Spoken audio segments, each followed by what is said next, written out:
All right.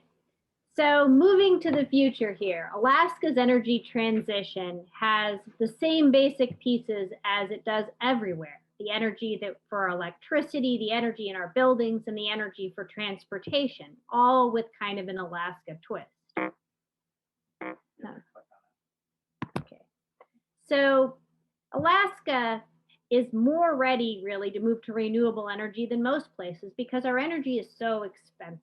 Our biggest grid runs on natural gas, 3 times the cost in the lower 48. Our small village grids run on diesel that's got some of the most expensive energy in the nation. And so we need support for the technologies that work here. That includes wind and that includes low impact hydro. We've got a lot of water in mountains and a lot of places where that can be done without harm to fish or the climate. We need energy storage to integrate renewables into these very small grids, small balancing areas. And that includes short term like batteries, long term like pumped storage hydro. And we need to modernize these microgrids to take advantage of all of this. And that involves people. Right now we pay for fuel. Instead, we need to pay the people that they can learn the skills and they can run this and they can then have an energy subsistence, like Jackie mentioned earlier, learning how to use the resources that are around them.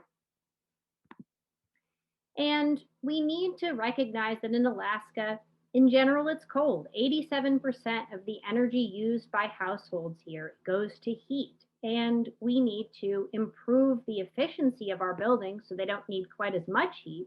And we need to heat with clean energy.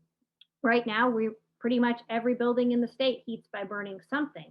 We need to make our electricity renewable and then heat these buildings with that renewable energy through beneficial electrification, like air source heat pumps or ground or seawater source. And this pays for itself, really, in the end, and it creates a lot of jobs along the way because you need people right there to work on those buildings.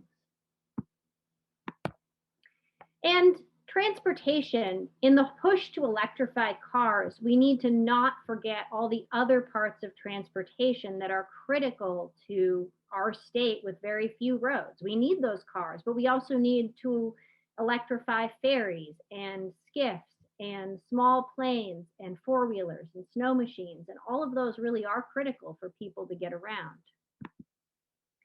And so much of this will pay for itself if it could get off the ground. We need easy financing from all scales, from homeowners to communities to small utilities. It should be easy for people to insulate their homes, put on solar panels, get a heat pump. There should be funds for communities. Some really innovative ideas come out of communities, but they aren't always eligible for the same financing or grants that other entities are. And there you need technical assistance for these often just strapped with keeping up with things, communities to be able to implement this. And that's what I got.